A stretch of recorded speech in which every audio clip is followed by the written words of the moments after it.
오늘 말씀은 새로워지는 나입니다. 따라 한번 할까요? 새로워지는 나. 사람은 끊임없이 변화되고 성장해야 합니다. 그래야 나이가 들어갈수록 세월만큼 유연해지고 또 넓어지는 사람이 될 수 있습니다. 그래서 경험도 많이 쌓고 이것저것 한 가지 일만 계속 경험하다 보면 좁아지잖아. 한 우물만 파는 것이 아니라 이것저것 여러 가지 경험도 해보고 또 책도 많이 읽고 강의도 많이 듣고 요즘 뭐 유튜브가 워낙 잘 되어 있으니까 자기가 원하면 얼마든지 원하는 분야의 강의들을 들을 수 있어요. 그래서 자기 개발들을 끊임없이 계속 하면서 변화시켜야 됩니다. 성장해 가야 됩니다. 그렇게 변화되고 성장하지 않으면 어떻게 될까요? 날이 갈수록 점점 굳어져 가요. 딱딱해져 갑니다. 석화되어 간다고 하지. 돌처럼. 그러니까 화석인간. 결국은 나이값 못하는 사람. 뭐 그런 얘기 들어봤죠? 나이 들었으면 나이값 좀 하세요. 이런 얘기를 듣는 사람. 나중에 이제 결국은 한 단어로 표현되죠. 요즘 뭐라고 얘기하면 그렇지. 꼰대. 꼰대라고 이렇게 얘기하잖아. 우리 예수님 믿는 사람들은 예수 안에서 날마다 새롭게 되고 변화하고 성장해 가야 합니다. 예수님께서도 우리가 그렇게 변화되는 사람이 되기를 원하시는데 그 마음이 오늘 이 성경 본문 안에 잘 나타나 있어요. 오늘 이 본문의 내용은 읽어봐서 알겠지만 얼마 전에 우리가 함께 말씀을 나누었던 오병이어 기적의 사건과 굉장히 유사한 사건입니다. 오병이어에는 떡이 몇 개? 5개. 물고기가 몇 마리? 2마리. 오늘 이 본문에는 우리 준민이와 또 같이 읽었지만 떡이 몇 개? 떡이 몇 개였어 오늘 본문에서? 7개. 물고기가 2마리. 자, 그러면 그 앞전에는 오병이어였으면 지금 이 기적은 사건의 이름이 뭘까요? 맞아요. 칠병이어의 사건이다 이렇게 얘기를 합니다. 칠병이어의 사건. 칠병이어의 기적은 떡 7개와 물고기 2마리로 성인 남자만 4,000명. 오병이어는 몇 명이었죠? 5,000명. 예. 성인 남자만 4,000명. 여자와 어린아이까지 하면 거의 15,000명이 넘는 숫자가 나올 거라고 생각하는데 이 두 사건, 칠병이어의 사건과 오병이어의 사건 숫자만 다르지 사실은 하셨던 모든 그 과정들을 보면 진행 과정은 거의 똑같아요. 그래서 어떤 사람들은 이 두 기적이 같은 사건이다 이렇게 얘기를 해요. 근데 분명히 이 두 사건은 다른 사건입니다. 오병이어는 5,000명, 칠병이어는 4,000명. 그 오병이어의 기적은 그 기간이 하루 동안 일어났던 일이고 칠병이어는 오늘 성경 읽었지만 3일 동안 일어났던 일. 오병이어는 떡이 5개. 별이 5개가 아니라 떡이 5개. 그 다음에 칠병이어는 떡이 7개. 자, 오병이어의 기적은 마을에서 가까운 곳에 있었기 때문에 제자들이 마을로 가서 사 먹게 하라고 했어요. 그런데 칠병이어는 위치가 어디냐면 광야입니다. 마을에서 멀리 떨어져 있는 광야. 사람들이 먹을 것이 없어서 배고파할 때 문제 제기를 한 것은 오병이어에서는 제자들이 예수님께 예수님 사람들이 배고파요. 돌려보내서 먹게 하시죠. 사 먹게 하시죠. 문제 제기를 제자들이 했어요. 근데 칠병이어에서는 문제 제기를 누가 하냐? 예수님께서 제자들에게 우리와 함께 있는 것이 3인이나 되었는데 사람들이 먹을 게 없다. 배고파서 가다가 쓰러질 거야. 문제 제기를 예수님이 하셨어요. 칠병이어의 기적과 오병이어의 기적이 끝나고 난 다음에 남은 조각이 오병이어는 얼마나 남았죠? 12바구니. 칠병이어는 얼마나 남았을까요? 7광주리. 완전히 다른 사건이야.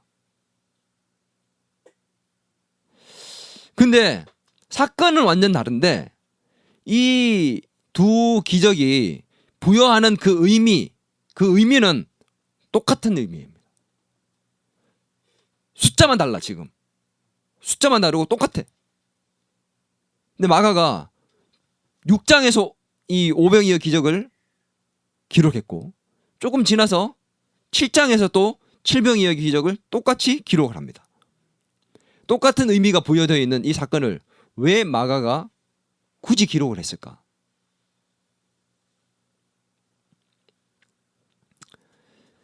오병이어 기적은 어떤 의미가 있었어요? 예수님이 참 목자로 오셨고 예수님께서 참 생명의 떡이 되셔서 우리에게 오셨고 그 떡을 먹음으로 말미암아 우리는 하나님 나라의 백성이 된다. 그래서 우리는 하나님 나라에서 풍성한 잔치에 참여하게 된다는 것을 보여주는 그 오병이어의 기적의 사건이었잖아요. 만찬의 사건. 천국 잔치의 어떤 모습을 보여주는 참된 목자와 함께 그런 푸른 초장에서 그런 뉘앙스의 모습들을 보여주는 사건이었는데 이 칠병이어도 마찬가지예요. 똑같아요. 보면 축사하시고 떡을 떼어서 제자들에게 나눠주게 하시는 똑같은 과정을 거칩니다. 그래서 의미도 똑같아요. 참 목자로 오시고 생명의 떡이 되시고 하나님 나라의 풍성한 잔치. 근데 굳이 왜 이것을 또 얼마 지나지 않아서 기록을 했느냐. 오병이의 사건이 있고 난 다음에 몇 년 지난 게 아니라 불과 몇 개월, 한 2, 3개월에서 6개월 아닙니다. 몇 개월 지나지 않아서 있었던 그 사건을 또 기록을 했다는 거죠. 너무 이거 엄청난 사건이기 때문에 기록을 했을까요? 그게 아니라 이 두 사건에 다른 차이점이 있어요. 숫자만 다른 게 아니라 뭔가 다른 차이점이 있고 그 차이점을 보여주고 싶었던 것입니다. 마가가 그것을 보여주고 싶었어요. 그 차이점이 뭐냐? 그 중요한 차이점이 뭐냐? 오늘 제가 오병이어와 아까 전에 칠병이어의 두 가지 이 사건을 차이점을 비교를 해줬는데 이것저것 말하지 않은 차이점이 딱 한 가지가 있습니다. 그게 뭐냐? 오병이어 기적과 칠병이어 기적을 일으켰던 그 대상의 차이입니다. 오병이어 기적은 유대인들을 대상으로 해서 일으켰던 기적이었어요. 근데 칠병이어의 기적은 한번 보세요. 8장 1절 같이 한번 읽겠습니다. 그 무렵에 또 큰 무리가 있어 먹을 것이 없는지라 예수께서 제자들을 불러 이르시되 그 무렵 이렇게 나왔어요. 그 무렵이 언제일까?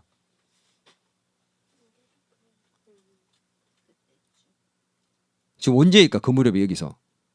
지난주를 기억해야 돼. 지난주 어떤 사건이 있었지?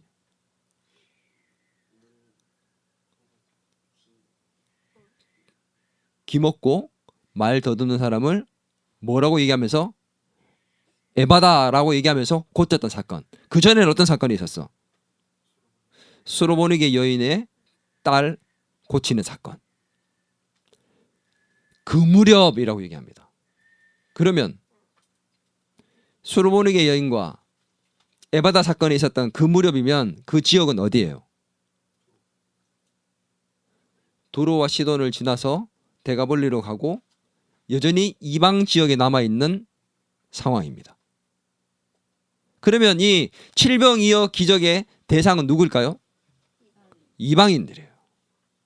오병이어의 기적은 갈릴리에서 일어난 유대인들을 대상으로 했던 사건이었고 이 칠병이어의 사건은 이방인들을 향한 사건이었습니다. 마가는 이걸 보여주고 싶은 거지. 왜?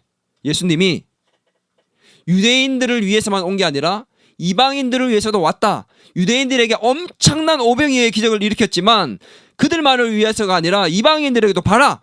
똑같은 이런 엄청난 기적을 일으키셨다. 너희들 것만이 아니야. 예수님은 그걸 보여주고 싶은 거예요. 그래서 똑같은 사건인데 이 칠병이어의 기적의 사건을 보여준 겁니다. 오병이어의 사건에서 떡 5개, 5라는 숫자는 유대인들은 어떤 것을 떠올렸냐면 모세 오경을 떠올립니다. 창세기, 출애굽기, 레위기, 민수기, 신명기 이 모세 오경 이걸 떠올리면 이건 뭐냐? 율법, 유대인들. 그래서 오병이어의 사건은 유대인들을 얘기해주는 떡 5개. 칠병이어의 7은 어떤 숫자냐? 7 광주리, 떡 7개. 이 7은 뭐냐? 이방인들을 상징하는 숫자입니다. 5는 유대인들을 상징해주고 7은 이방인들을 상징해주는 숫자예요. 그래서 굳이 7이란 이 오병이어의 사건과 칠병이어의 사건을 보면 숫자가 굉장히 두드러지게 많이 나와요. 왜 그럴까? 이걸 보여주는 거야. 유대인과 이방인의 차이를 정확하게 보여주는 겁니다. 여러분 몇 바구니가 남았어요? 12바구니 7 광주리. 그 당시에는 바구니는 유대인들이 주로 사용하는 거였고 광주리는 이방인들이 주로 사용하는 거였다고 해요. 극명하게 뭘 보여주는 겁니까? 이 두 사건을 통해서 유대인들을 위해서 오셨지만 예수님은 이방인들을 위해서도 왔다. 너희들하고 봐. 너희들만의 그런 축복을 누릴 수 있는 고난이 있는 게 아니야. 예수님께서는 이방인들도 구하기 위해서 하나님 백성을 부르기 위해서 이 땅에 오셨다니까. 그거를 보여주는 사건이 바로 칠병이어의 사건입니다. 이방인들을 대상으로 참 목자로 오셨고 생명의 떡으로 오셨고 하나님 나라에 그들도 풍성한 잔치에 참여한다. 이거 봐. 칠병이어의 사건을 봐. 그들도 하나님 나라의 풍성한 하나님 나라 잔치에 참여했잖아. 이런 영적인 비밀을 알려주는 사건이 바로 이 칠병이어의 사건입니다. 근데 이 영적인 비밀을 알려주는 것이 아니라 저는 오늘 예수님께서 우리의 현실적인 문제와 필요를 결코 외면하지 않는 모습들을 이 속에서 보여주고 있다는 것을 여러분과 함께 나누고 싶어요. 우리의 현실적 필요와 문제에 대해서 절대 외면하지 않는 예수님. 기대되지 않습니까? 우리의 문제를 해결하기 위해서 이 땅에 예수님께서 오셨습니다. 아멘입니까? 네. 근데 특이한 점이 있어요. 오늘 보면 마가복음 8장 2절 같이 한번 읽을까요? 내가 무리를 불쌍히 여기노라. 그들이 나와 함께 있은지 이미 사흘이 지났으니 먹을 것이 없도다. 며칠이 지났다고요? 사흘이 지났다고. 성경을 기록한 사람들은 기자가 아니야. 그러니까 그 말은 무슨 말이냐면 시간의 어떤 흐름에 대해서 명확하게 모든 것들을 기록하지 않았어요. 수르보르게 여인이 딸을 고치고 난 다음에 며칠이 지나고 어디로 이동했다. 얼마의 시간이 지나고 이동했다. 하루가 지난 다음. 그 다음에 예를 들면 또 지난주에 있었던 그 에바다의 사건이 있고 난 다음에 며칠이 지나고 난 다음 오늘 이곳에 왔다. 이런 기간에 대해서 시간에 대해서 명확하게 기록을 해놓은 것들이 많지가 않습니다. 왜냐면 기자가 아니기 때문에. 근데 마가는 사흘이라는 단어를 기록을 했어요. 굳이. 이 사흘이라는 단어는 왜 기록을 했을까? 그 당시에는 이런 기록된 문서와 같은 책들이 많이 없었잖아. 그래서 사람들이 중요한 사건들이 있으면 그것을 어떻게 전달을 했냐면 후대에 알렸냐면 말에서 말로 자기의 기억력에 의지해서 말에서 말로 이렇게 전달을 하기 시작합니다. 그걸 뭐라고 얘기합니까? 구전이라고 얘기하잖아. 입에서 입으로 전달한다. 들어봤지? 그래서 예수님 당시에도 그렇지만 그 이전에는 훨씬 더 그랬어. 모세 시대 때부터 해서 있었던 사건들을 다 입에서 입으로 다 전달해줬어. 자녀들에게. 얘야 모세에게 이런 일들이 있었단다. 이런 사건이 있었대. 홍해에서 이런 사건이 있었어. 만나오 메추라를 내리셨어. 뭐 이런 얘기들을 입에서 입으로 자녀들에게 또 자녀들이 자녀들에게 전달을 한 거예요. 그러니 기억력에 의존해 있는 사람들입니다. 그런데 보세요. 사흘이라는 단어를 얘기하면 어떤 일이 생기냐면 그 기억력에 의존하던 사람들이기 때문에 이 사흘이라는 단어를 들을 때 그 기억력에 의해서 떠오르는 연상되는 사건들이 생겨나게 됩니다. 그 당시에는 그랬어요. 그래서 숫자가 다 의미가 부여되어 있던 이유가 뭐냐면 얘기하면 그게 기억력에서 떠오르는 거야. 우리도 이런 거 있잖아. 7 그러면 뭐가 떠올라? 행운. 4 그러면 뭐가 떠올라 우리는? 죽음 뭐 이런 거 죽을 사자 이런 게 떠오르잖아. 그런 것처럼 그들도 숫자를 얘기하면 이스라엘 백성들도 떠오르는 게 있었어. 근데 그게 기억에 의존했기 때문에 구약에서 놀라운 많은 일들을 하나님과 관계된 수많은 일들이 떠오르기 시작하는 거지. 자 그러면 봅시다. 사흘 이 단어를 썼어 마가가. 그럼 뭐가 떠오를까? 잔유야. 아니 사흘 3일이라는 단어를 딱 썼어. 그럼 뭐가 떠오를까? 그렇지. 예수님의 부활이 떠오르는 거지. 구약에는 어떤 사건이 있어서 사흘. 뭐가 떠올라? 3일. 조금 어렵지만 물고기. 요나의 사건. 그렇지. 채린이 알고 있었잖아. 그지?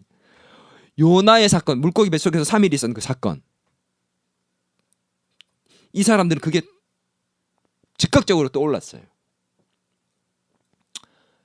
두 사건 다 어떤 일입니까?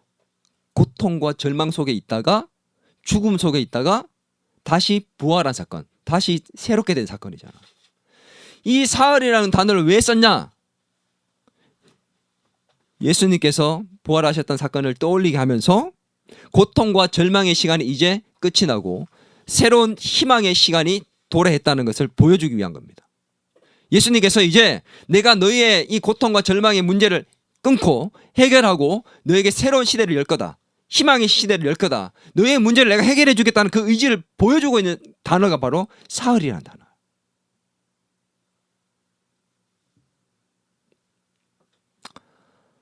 참 이게 참 의미가 있는 것 같아요.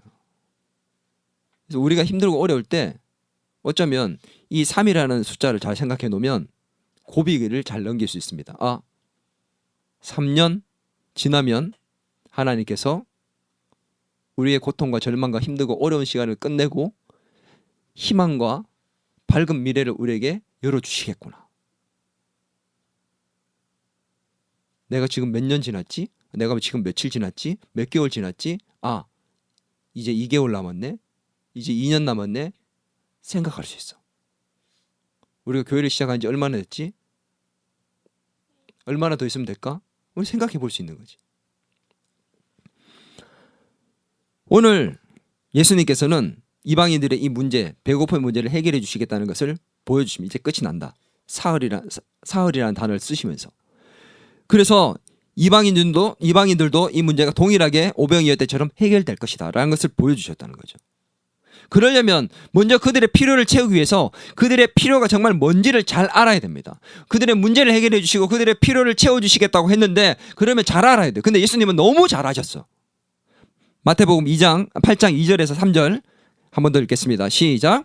내가 무리를 불쌍히 여기노라. 그들이 나와 함께 있은지 이미 사흘이나 지났으나 먹을 것이 없도다. 만일 내가 그들을 굶겨 집으로 보내면 길에서 기진하리라. 그 중에는 멀리서 온 사람들도 있느니라. 잘 봐. 얼마나 잘하고 있는지. 누가 예수님께 와서 얘기한 게 아니야. 예수님, 사람들이 먹을 게 없어서 배가 너무 고픈 것 같아요. 가다가 쓰러질 거예요. 얘기한 게 아니야. 예수님은 가르치시고 병자 치료하시고 계속 그렇게 하고 있었어. 근데 예수님이 얘기하셔. 먼저 그들이 먹을 게 없다. 누가 얘기하기 이전에 이미 알고 계셨어.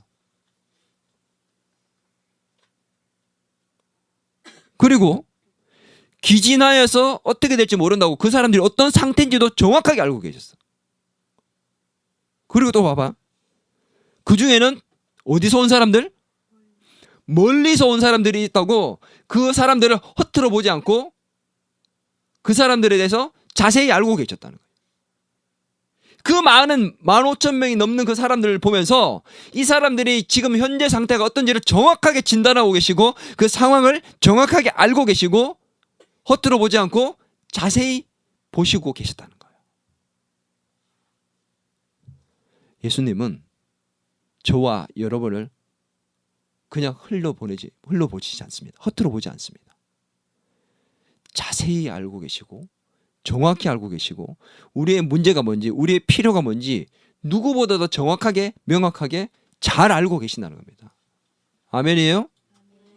지금 내가 뭐가 필요한지 내가 제일 원하는 게 뭔지를 너무나 잘 아시는 분이 예수님이라고. 우리가 말하지 않아도 이미 알고 계신다니까. 아멘. 마태복음 6장 8절 같이 큰 목소리로 한번 읽겠습니다. 시작. 그러므로 그들을 본받지 말라. 구하기 전에 너에게 있어야 할 것을 하나님 너희 아버지께서 아시느니라. 아멘. 찬유야, 네가 뭘 원하는지 내가 이미 알고 있다. 너의 필요가 뭔지 너의 문제가 뭔지 민선아 내가 알고 있다. 너 지금 진로 때문에 어떤 고민을 하고 있는지 내가 알고 있다. 아멘 해야지. 예수님 이미 알고 계신다니까. 너희가 밤새 끙끙 앓고 남모를 신음하고 왜 안 될까 답답해하고 막막해 하는 그 현실 속에 있는 그 문제에 대해서 내가 정확하게 네 마음 그대로 다 알고 있다고. 그렇게 얘기하시는 거예요.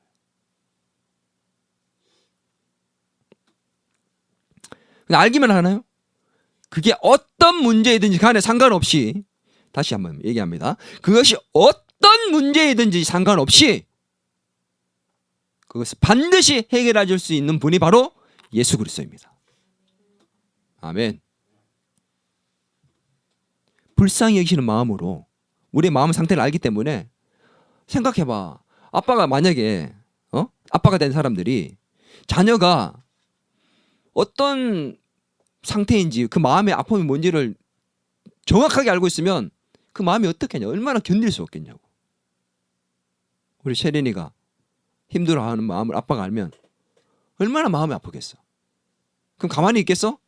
아, 우리 딸이 저렇게 아파하는구나. 아, 어떡하지? 그냥 두겠니 그렇게? 어떻게 해서든 그 문제를 해결하기 위해서 발부둥 칠 거 아니야. 그게 하나님이시는 거예요. 예수님은 그 문제를 해결하시기 위해서 먼저 말을 꺼내셨습니다. 근데 이 얘기를 꺼냈는데 문제는 뭐냐면 현실적인 상황은 불가능한 상황이었어요. 한번 볼까요? 8장 4절에서 5절 한번 보겠습니다. 현실의 상황을 한번 봅니다. 제자들에게 얘기했더니 대답합니다. 시작. 제자들이 대답하되 이 광야 어디서 떡을 얻어 이 사람들로 배부르게 할 수 있으리까? 예수께서 물으시되 너에게 떡 몇 개가 있느냐? 이르되 7 이로소이다. 장소가 어디입니까? 광야예요. 가지고 있는 게 얼마나 있어요?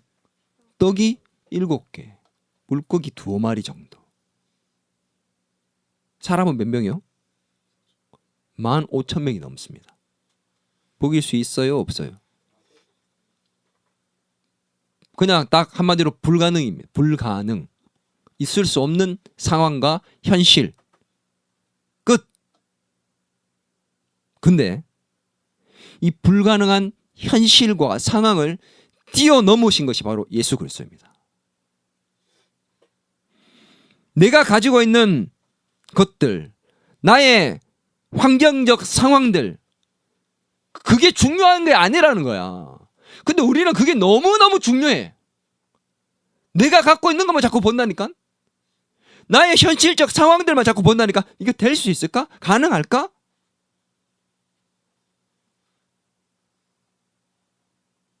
내 실력으로 가능할까? 내 스펙으로 되는 걸까?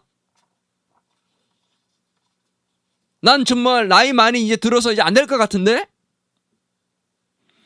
넘지 못할 것 같은 산들이 너무 많이 보여요. 왜? 내가 가진 것, 내 현실을 더 크게 보기 때문에. 내 성적으로 도저히 들어갈 수 없는 대학, 내 실력으로 도저히 들어갈 수 없는 회사, 코로나라는 현실적 상황들,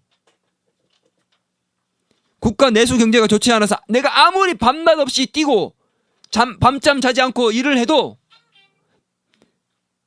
당근이래. 그렇게 해도 도저히 뛰어넘을 수 없는 현실적 상황들, 나의 열심과 상관없이 현실적인 그 상황과 이 모든 것들이 나를 거기에 짓눌리게 만들어버리는 도저히 해결할 수 없는 불가능한 상황들, 그것들이 우리에게 너무 많이 있어요. 각자에게 다 있습니다. 그러나 예수님은 우리가 도저히 해결할 수 없는 그 문제 앞에 서 있을 때 그 문제에 대해서 아시고 해결해 주시는데 어떻게 해요? 우리가 상상할 수 없는 방법으로 그 문제를 해결해 주시더라고요. 아멘. 물고기 7마리를 가지고, 물고기 7마리, 떡 7개를 가지고 어떻게 10,000명이 넘는 사람들을 먹인다고 상상을 할 수 있습니까? 그런데 예수님은 그렇게 하시더라고요. 아멘. 불가능한 현실도 예수님의 능력으로는 반드시 가능한 현실이 될 수 있습니다. 아멘. 이 믿음이 우리에게 있어야 한다고. 우리가 내가 가진 걸 보면, 나의 그 환경과 상황을 보면 도저히 해결할 수 없는 것처럼 보이는 그런 불가능한 현실들과 상황들이 너무 많고 문제가 많아요. 내 필요가 채워지지 않을 것 같아요. 근데 우리가 예수 그리스도의 그 능력을 바라본다면 우리도 그 문제를 뛰어넘을 수 있다는 확신 가운데 살아갈 수 있게 될 것입니다. 아멘. 예수님은 우리의 따라합니다. 우리의 필요와 문제를 너무도 잘 아십니다. 그것도 따라합니다. 예수님께서 나의 문제를 반드시 해결해 주시고 나의 필요를 반드시 채워 주십니다. 아멘. 뿐만 아니라 예수님은 우리가 변화되기를 원하십니다. 아까 전에 얘기했죠. 처음부터 얘기했습니다. 우리가 변하지 않으면 우리는 꼰대가 될 것이다. 예수님은 우리가 영적인 꼰대가 되기를 원하지 않으세요. 우리가 영적으로도 신앙적으로 자라가고 변화되기를 원하시고 우리의 삶에 있어서도 다 변화되기를 원하십니다. 우리의 잘못된 생각과 가치관들 이게 변화되기를 누구보다 원하시고 계십니다. 예수님께서 제자들에게 야 너무 배고파하는데 어떻게 하지? 저렇게 하다 쓰러질 것 같은데? 라고 얘기했더니 제자들이 얘기하는 말을 한번 들어보세요. 8장 4절 읽습니다. 시작. 제자들이 대답하되 이 광야에서 어디서 떡을 얻어 이 사람들로 배부르게 할 수 있으리까? 부정적인 대답을 해요. 얼마 전에 어떤 사건이 있었어요? 오병이어 사건이 있었어요. 그럼 긍정적으로 얘기해야지. 어떻게 이 사람들을 하지? 이 사람들 지금 배고파서 쓰러질 것 같은데 얘기하면 예수님 지난번에 하셨던 거 있잖아요. 그거 떡 5개 지금 우리한테 떡 7개 있어요. 딱 얼마나 좋아. 제자들이 예수님 물어보니까 떡 7개 있다고 얘기했지만 이미 갖고 있었어. 오병이어 때는 예수님이 얘기하니까 떡 구하러 다녔는데 이미 떡을 딱 7개 갖고 있었다니까. 그러면 예수님이 어떻게 하지 물어봤으면 그때 예수님 그때 오병이어 때 있잖아요. 지금 7개나 있어요. 사람은 4,000명밖에 안 돼요. 충분히 가능합니다. 딱 얘기할 수 있잖아. 근데 제자들이 뭐라고 얘기했어? 부정적으로 얘기해. 어디서 구해서 먹일 수 있을까요? 지금 광야인데. 한번 물어봅시다. 오병이어의 기적을 기억하지 못했을까요? 대부분의 학자들과 사람들이 그렇게 얘기합니다. 오병이어의 기적을 기억하지 못했던 믿음 없는 제자들. 이거 보세요. 이렇게 믿음이 없습니다. 얼마 전에 있었던 그 일들을 기억을 못합니다. 이렇게 얘기해요. 정말 물어보고 싶어요. 제자들이 그 엄청났던 사건, 오병이어의 사건 너무 엄청나서 예수님 잡아가지고 임금을 세우려고 그랬어. 사람들이. 그게 불과 몇 개월 전에 있었던 일이야. 그 똑같은 상황이 지금 현재 펼쳐졌어. 제자들이 기억을 못했을까? 12명이 다? 어떻게 생각해? OPD.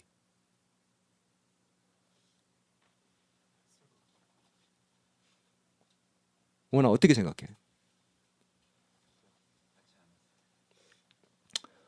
나는 기억했다고 생각합니다. 기억 못할 수가 없어 이거. 오병이어 사건은 너무나 엄청난 사건이었어. 근데 그 똑같은 상황이 딱 현재 눈앞에 데자뷰처럼 펼쳐졌는데 떡이 7개가 있는데 모른다고? 12명이 다? 근데 왜 부정적으로 얘기했냐 이거지.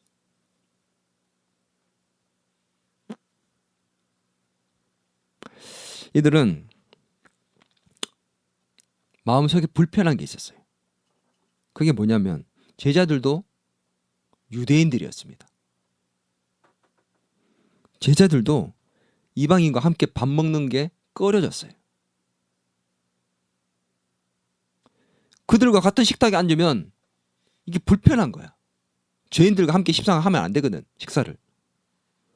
그래서 예수님이 이방 땅으로 가자고 할 때 이미 그때부터 이미 이 사람들은 마음이 불편하기 시작해. 제자들은. 자, 저리로 가자 얘기하면은 유대인들 지역을 다니면 되는데 이방인 지역을 다니면 너무 마음이 불편해. 근데 그들과 함께 밥을 먹어야 되는 상황들이 싫은 거야. 그거 어떻게 알 수 있는지 알아요? 자, 한번 보세요. 오병이어 기적 때 봐봐. 하루 동안에 있었던 일이라고 했지. 밥을 못 먹었어. 제자들이 먼저 예수님께 얘기해. 예수님, 이 사람들이 밥을 못 먹어서 너무 배고픈데 먹어야 되지 않을까 얘기했어. 근데 지금 며칠이 지났어. 사흘이 지날 동안 3일 동안 제자들이 한마디도 하지 않습니다. 예수님, 사람들 배고파요. 밥은 먹어야 되지 않을까요? 가다가 쓰러질 것 같은데. 오병이어 때 제자들이면 당연히 얘기해야 되는데 3일 동안 얘기하지 않아요. 왜 얘기하지 않았을까요? 이방인들과 겸상하기 싫은 거지.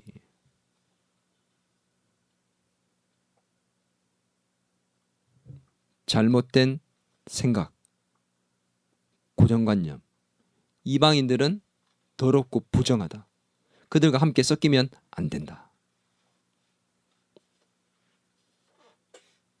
3일이 지나도록 문제 제기를 하지 않습니다.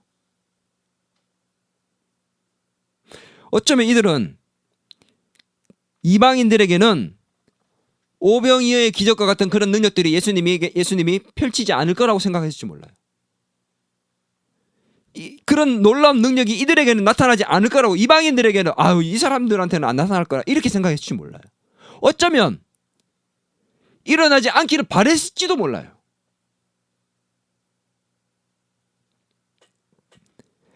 그들은 쇠술은 새 부대에 넣어야 된다는 예수님 말처럼 살지 못했습니다. 여전히 쇠술을 헌 가죽 부대, 낡은 가죽 부대, 고정관념 속에, 잘못된 생각 속에 담아두고 있는 거지. 복음을 나의 잘못된 가치관 속에, 고정관념 속에 담아놓고 있으니까 여전히 삶의 모습은 그대로인 거야. 봐봐. 차들은 오른쪽 길, 사람들은 왼쪽 길. 아빠 어릴 때는 그렇게 살아왔어. 근데 어느 날부터 나라에서, 국가에서 얘기합니다. 그건 일제시대의 잔유물이기 때문에 지금부터는 전 세계 공통적으로 살아가는 것처럼 사람들은 오른길로 다니십시오, 오른쪽 길로 다니십시오 라고 얘기를 했어. 그럼 어떻게 해야 돼? 오른길로 다녀야 되잖아. 근데 사람들은 여전히 어디로 다녔을까요? 왼쪽 길로 가려고. 지금도 나도 모르게 왼쪽 길로 가. 그 무서운 거야 그게. 유대인들이 그랬다는 거야. 예수님이 아무리 이방인들이 이제 정결하게 됐다고 얘기를 해도 여전히 그게 남아있는 거지. 잘못된 생각과 편견과 고정관념들이 남아있는 거야.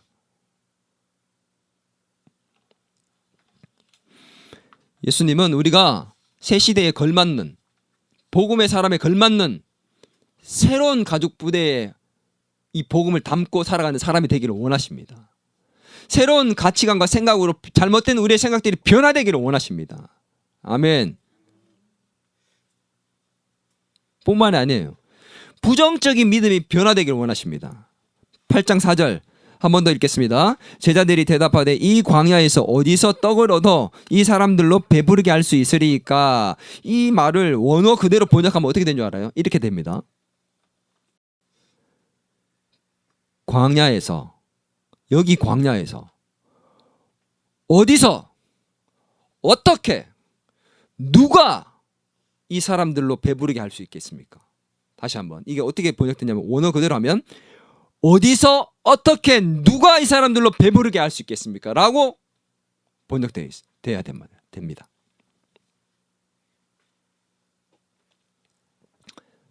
예수님께서 축사하시고 기적을 통해서 오병이의 기적을 일으켰던 걸 봤잖아. 그러면 어디서는 이해가 되더라도 누가 어떻게는 나오면 돼, 안 돼? 오병이의 기적의 사건에 대해서 믿음이 있다면 누가 어떻게는 말하면 안 돼. 누가 어떻게 할 수 있어요? 예수님께서 축사하시고 다시 떡을 떼줄 수 있는 걸 믿어야 되는 거지. 근데 제자들이 뭐라고 얘기했다고? 어디서, 누가, 어떻게 먹일 수가 있겠습니까? 여기에서 어떻게라는 단어는 영어 단어를 보면 how인데 대문자로 써 있어요. 뭐가 제일 중요하다는 거야? 어떻게 먹을 수 있냐고. 어떻게 먹일 수 있냐고. 이 사람들은 어떻게 먹일 수 있냐고. 어떻게 먹일 수 있어요? 예수님이 축사하시고 먹일 수가 있어요. 하늘로부터. 그걸 못 믿는 것을 보여줍니다. 부정적인 믿음입니다. 안 된다고 믿는 이 사람들은 그런 대상이 아니야. 어떻게 예수님이 그렇게 안 하실 거야 라는 믿음이 있기는 확신해. 어떤 확신? 부정적인 확신. 부정의 믿음을 갖고 있습니다. 된다는 믿음이 아니라 부정의 믿음. 이 이방인을 대상으로는 그렇게 할 수 있는 게 아니다.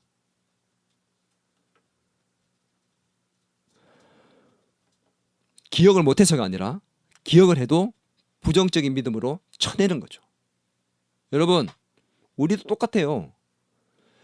예수님께서 우리에게 기적을 베푸시고 능력을 베풀어 줬던 일이 얼마나 많이 있습니까? 예수님 감사합니다. 이런 일들이 내 삶에 일어났군요. 감사했던 일들이 얼마나 많이 있습니까? 그런데 동일한 사건, 비슷한 사건들이 나타나면요, 그 당시의 일들을 떠올려서 아이고 이거 아무것도 아니네 걱정 안 하고 살아갑니까? 또 똑같이 걱정하고 있다니까? 제자들의 어리석은 이 모습이 오늘 우리의 모습이기도 합니다. 기억을 못해서가 아니라 믿음이 부족한 거예요.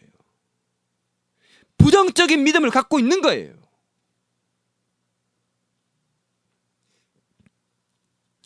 골리앗 앞에 서 있었던 이스라엘의 군대, 절대 이길 수 없다는 부정적인 믿음을 갖고 있습니다.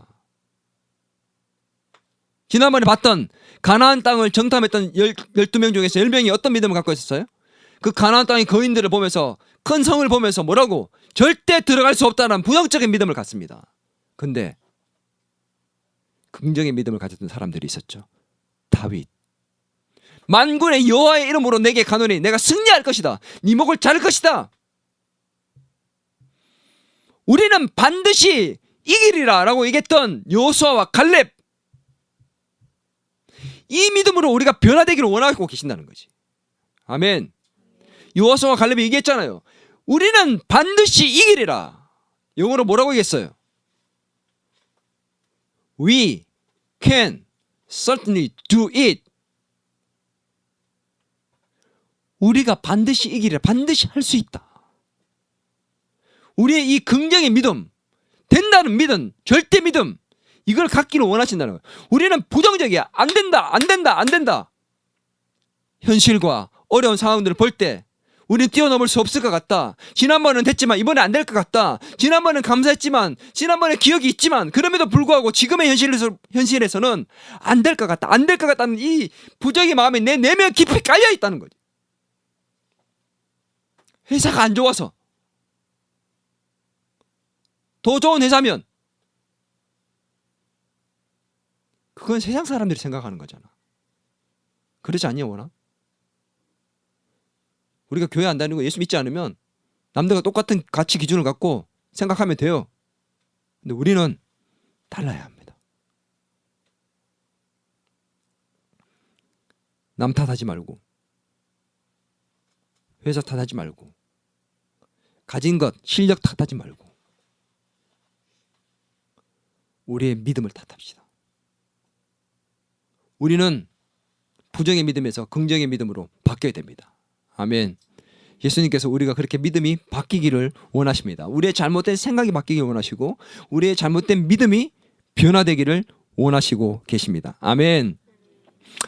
마가복음 9장 23절 같이 한번 읽습니다. 시작. 예수께서 이르시되 할 수 있거든이 무슨 말이냐? 믿는 자에게는 능히 하지 못할 일이 없느니라. 아멘. We can certainly do it. 우리는 반드시 이길 것입니다. 아멘. 3년 안 지났잖아. 우리는 반드시 이길 거야. 예수님은 우리의 잘못된 생각과 믿음이 새롭게 되기를 원하십니다. 말씀과 기도로 날마다 새롭게 되고 변화된 삶을 살기를 원하십니다. 아멘. 점점 변질되거나 날이 갈수록 돌처럼 딱딱해지고 완악해지는 교만한 사람이 되기를 원하지 않는다는 거예요. 아멘이죠? 여러분, 전 정말 그렇게 살았으면 좋겠습니다. 아름답다라는 말 여러분 알아요? 그 아름답다라는 말에 있어서 아름이라는 단어가 붙어 있는데 그게 무슨 뜻인지 압니까? 아름답다. 보통 예쁜 사람을 가리켜서 많이 그렇게 쓰잖아요, 흔히.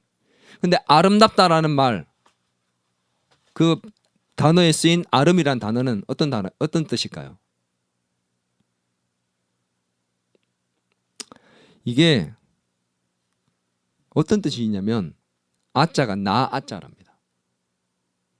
아름이라는 뜻은 그 처음 그런 유로 끌러가서 이렇게 보면 그 뜻이 뭐냐면 나라는 뜻입니다. 나. 아름답다는 그러면 어떤 뜻일까요? 내가 나답게 되는 것, 참된 나를 찾는 것, 그게 아름답다라는 뜻입니다. 그리스도인이 그리스도인답게 될 때 진짜 아름다운 그리스도인이 되는 겁니다. 학생이 학생답게 살 때 아름다운 모습이 되는 겁니다. 부모가 부모답게 살 때 아름다운 부모가 되는 것이고, 교사가 교사답게 살 때 아름다운 교사가 되는 겁니다. 아름다운 것입니다. 그 사람에 걸맞는 모습으로, 그 이름에 걸맞는 모습으로 살아갈 때, 내가 나다울 때, 내가 나를 찾을 때 아름다운 사람이 되는 것입니다. 저는 아름다운 사람이 되고 싶어요. 아름다운 목사가 되고 싶습니다. 아름다운 남편이 되고 싶고, 아름다운 아빠가 되고 싶어요. 나이가 들어가면서 노년이 될수록 더 아름다운 노년이 되고 싶어요. 꼰대 같은 노년이 아니라 아름다운 노년이 되고 싶고, 꼰대 같은 영적 상태가 아니라 아름다운 영적 상태가 되고 싶습니다. 그런 아름다운 그리스도인이 되고 싶어요. 바리새인처럼, 유대인들처럼, 지금 어리석은 제자들처럼 딱딱하게 굳은 화석 같은 신앙을 가진 사람이 되고 싶지 않습니다. 여러분 아직 어린 나이입니다.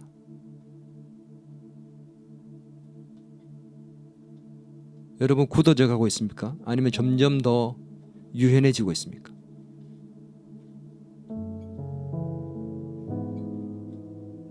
매일 새롭게 되는 나를 발견하고 있습니까?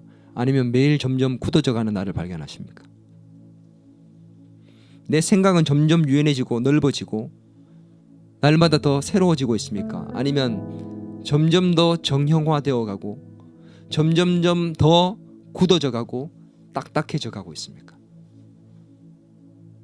그리스도 안에서 날마다 새로운 나가 될 수 있기를 바랍니다.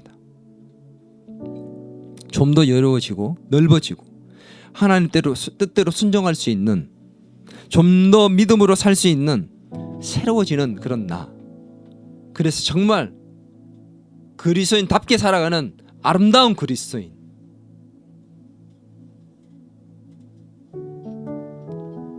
그 아름답다는 말에 걸맞는 저와 여러분이 될 수 있기를 바랍니다. 옆 사람에게 인사 한번 할까요? 참 아름답습니다.